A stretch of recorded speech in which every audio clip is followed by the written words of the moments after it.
I don't like to interrupt the interviews, so here's a quick message before we get started. Do you organize conferences or trade shows? What if you could create fully branded name badges with unique QR codes in only 2 clicks, without a complex and expensive badge printing process that also includes on-site badging? What if your sponsors and exhibitors could download a smartphone app to scan badges and capture leads? No rented hardware or expensive on-site support, and real-time leads ready for import into their CRM systems. That's Curious.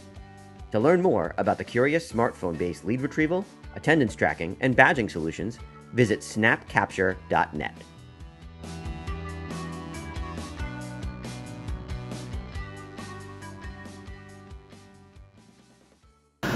This is the EventTech Podcast, live coverage of Plannertech 2013. We are in downtown New York City at the Convene event space at 32 Old Slip. I really didn't know this place even existed until today.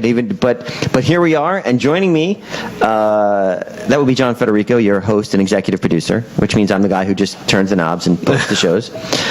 Joining me is Nathan Meeks, the CEO of Gigzolo. I spelled it. You did it flawlessly, Was John. that good? It was beautiful. All right, awesome. Thank you. Nathan, thank you for joining. No, it's a pleasure.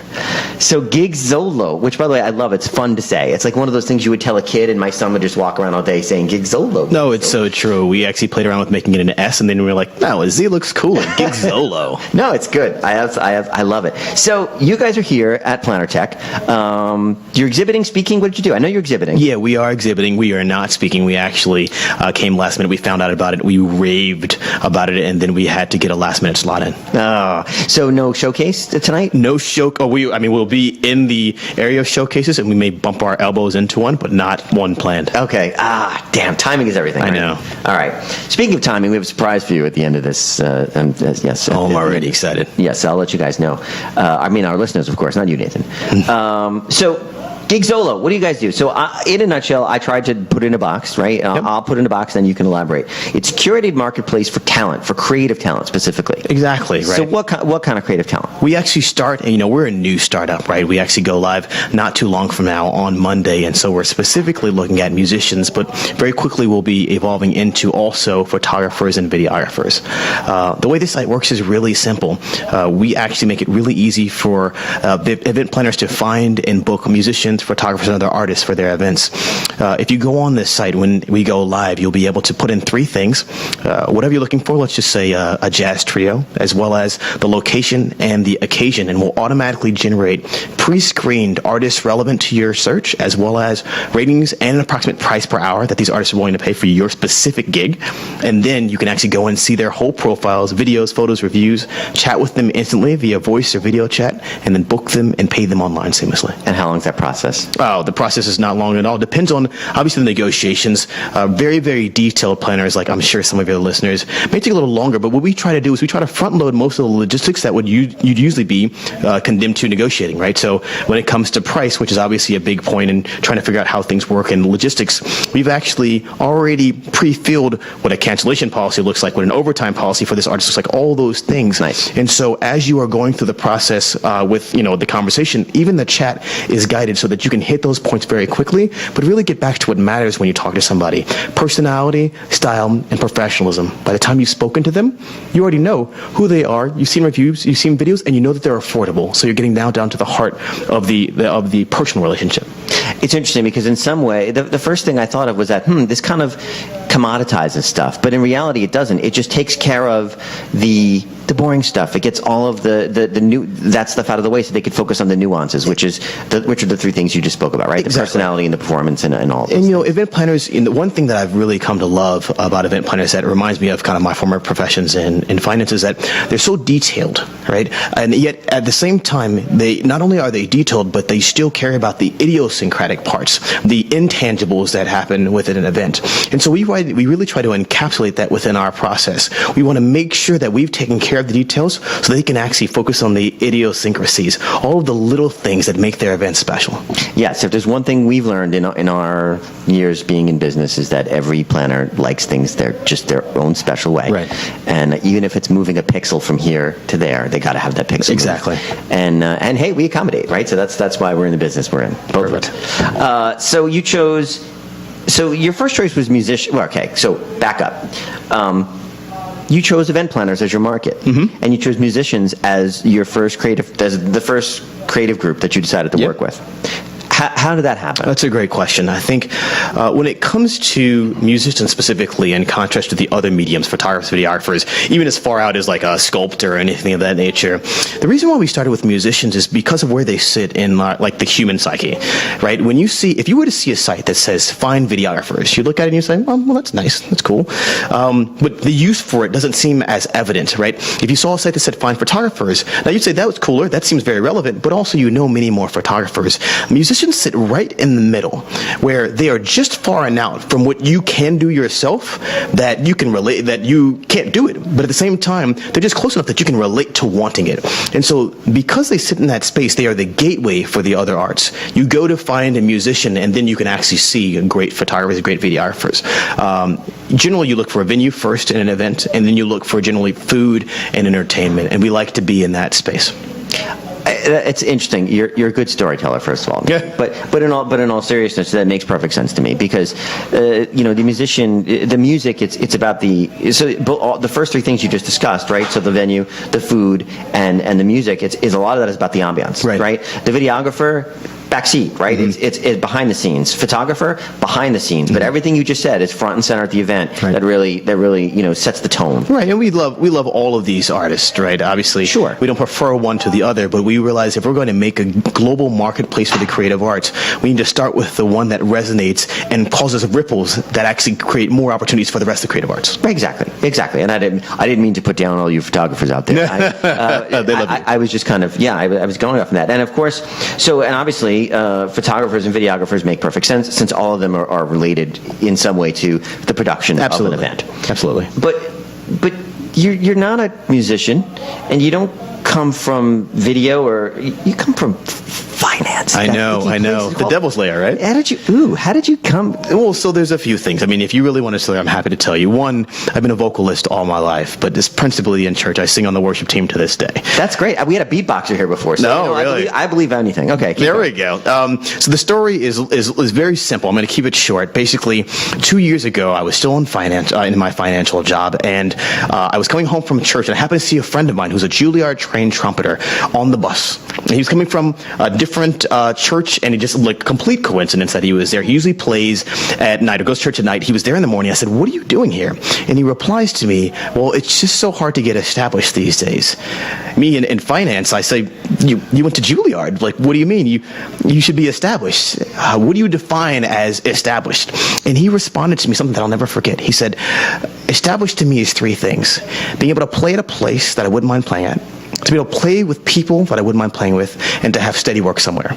And I thought to myself, in finance, I said, our definition of established in finance is a yacht. It's a helicopter. And here's a man looking for ramen and consistency. And so I asked him, so how long do you think it'll take to become quote unquote established according to your definition? And he said, it depends on the instrument, but for my instrument, he played the trumpet. He said, I think it'll take about 10 years. And right there, the idea hit me. Because you have a very highly pedigreed individual with an extremely low bar for establishment and an inordinately long hurdle period for that to be accomplished. And so we sat down for the next hour and a half, really trying to figure out a very simple question. I said, what keeps such talented people from finding opportunity? And as we discussed, I found that there are concrete assumptions, both on the consumer side and the artist side, that inhibited them from actually interacting more regularly. And so that's where Gigzolo was born. That's great. I hope you bought him a big cup of coffee. Oh, we call him our mascot. He's great. We love him. That's great. Shout out to you, Chris. Yes, Chris. Thank you. Because Nathan wouldn't be here for this interview if it weren't for you as well. That's great. So it's you and a co-founder. Yes, sir. So how did you guys meet? And so did you say, I got this crazy idea, come join me? Or did he buy into the vision right away and he was right along with it? I think the thing is, Henry, I'm so blessed to have a partner like Henry. He comes from a great pedigree with some of the best design firms in New York City. But he's always been on the development side. We met through another friend that was an entrepreneur. He had just come off, running his own digital agency, and he was transferring out into something else. And seeing his background, he built, the original Nike Plus page with his team and J-Lo's album release page and some other stuff. I really wanted to get him on, so I sat him down, and this is after I'd got an intern, started looking at market research, etc.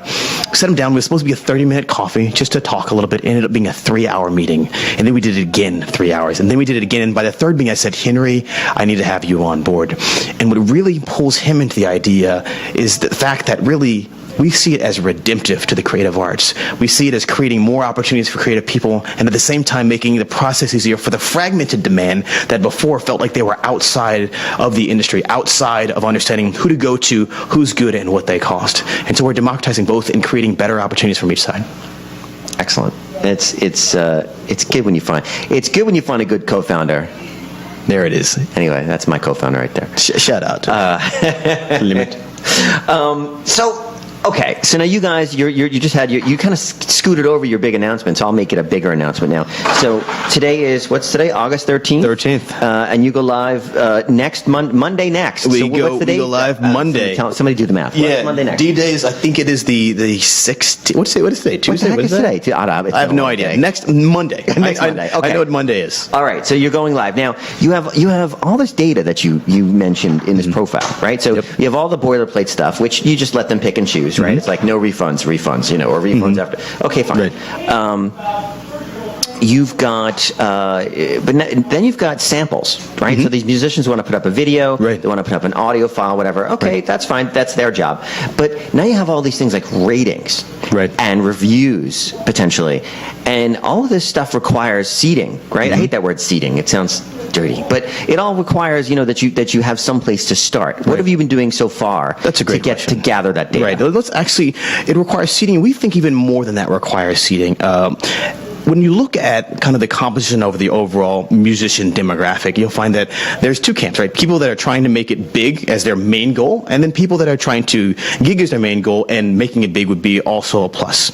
Within the genres that trend toward the latter, when you think about jazz, salsa, things of that nature, the guys that haven't tried to make it big as their main focus may not have invested in having great quality media.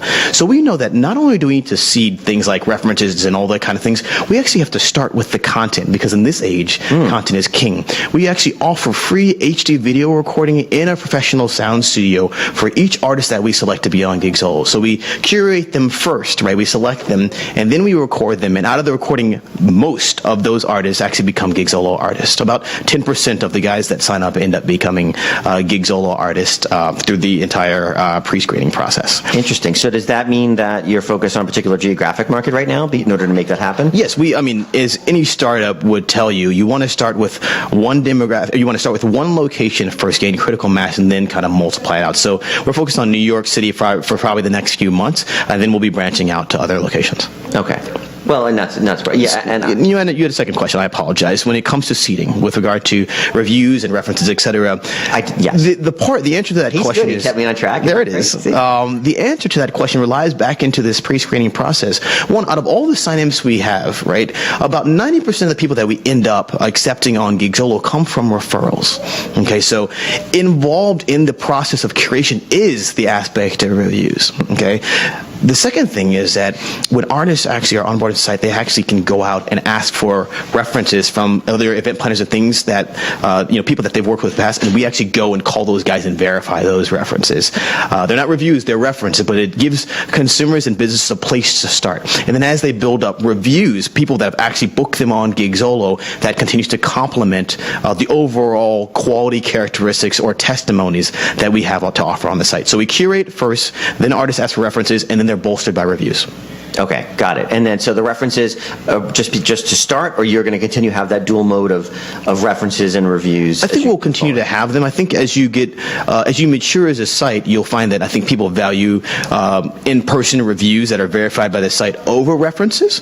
But references are better than having nothing. And even reviews aren't enough, right? The key is that every artist that you find on Gigzolo should be great, because we've already done so much work at the beginning. The other stuff is just insurance. But what you're betting on for Gigzolo, what you're counting on, is our ability to find great artists from the beginning. Got it. So the big move then, after this, so is it going to be geography, or is it going to be creative type? That's a great question. I think we'll actually be assessing it as we go forward opportunistically. We're already talking to photographers and videographers. We have a strategic partner that is, a YouTube subcontractor and comes from the world of videography. So we have good inroads in New York and in LA for kind of expanding by medium. That said, because we have good insights, by medium, we also have a little bit of inroads in terms of market opportunities as well. So we'll assess that as we continue to go forward. Right now, though, we're focused on New York, specifically on musicians, and then we'll probably be moving into, we're already starting to look at photography and videography, people that we can interview and make sure that we have the process right for them as well. Is there a big leap technically, or is it more or less just making the decision? Between musicians and photographers, there's not as big of a leap as you'd think there were. And that comes back to kind of why a man in finance would be doing this. A big part of what we do is we've solved a long-standing stalemate within the creative services industry. Historically speaking, artists have loved their discretion, and they still love their discretion. What that means is that there's a big X factor when it comes to pricing a particular event or a particular service. Artists need to understand a lot more information, and they want to charge according to everything, and they want to maximize what they can get from every opportunity, which is completely understandable. At the same time, because there's not a great sense of pricing out there in the market, it actually is inhibitive to consumers. And so the stalemate lies that way. Artists needed a bunch of information to give a great price and maximize their opportunity, and consumers needed a price to be able to feel like it was accessible. And so they stayed apart. What we've done is we've actually created a system after studying hundreds of artists and how they price, where we give musicians the ability to be able to price in many different circumstances. So as they're onboarded, we ask them a few questions and about specific pricing scenarios, and after that we can actually figure out how they'll price in a multiplicity of scenarios, and they can adjust it from there. That means from the consumer side or from the business side, when you are searching on Gigzolo, by putting in these features, not only do we show you the guys that are available, but also the guys that like to do your type of gig, and that price is reflective of what that particular artist is willing to pay for your particular gig in your particular event location, right? That scenario, because we made it so flexible, it's actually very similar to how photographers actually price. Now, they're not exactly the same details or levels, but the overall mechanism of pricing is actually quite similar. Okay, so then it sounds like it's more of a strategic decision than a tactical one to make that jump. Sure. Okay, interesting. Well, Nathan, first, or I should say last, I want to make sure that people who want to reach out and thank you. How can they do that? I think there's a couple ways. You feel free to email us at info@gigzolo.com. Don't worry, we're a small company. It still comes directly to myself and my partners. Secondly, feel free to go on the website, www.gigzolo.com. That's GIGZOLO.com, and sign up for our private beta. We love to hear your feedback. We want event planners to tear what we do apart and help us make it better in your image, not in what we thought we could do, but in exactly what you need to do your job better, because we want to make you look good. Well said. We'll leave it there. Thank you, Nathan. Thanks, guys. Pleasure. This has been the Event Tech Podcast, live coverage of Plannertech 2013 here in New York City. Thanks for joining us.